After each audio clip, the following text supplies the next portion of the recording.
就不会多用。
被到了之后呢，分级是需要组装的。咱们这个上单输送呢，它是不需要组装的。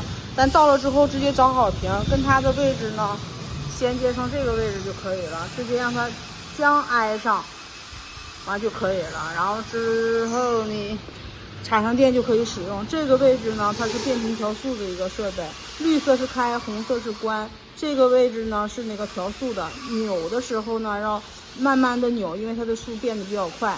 正常数值调到17到19之间就可以了。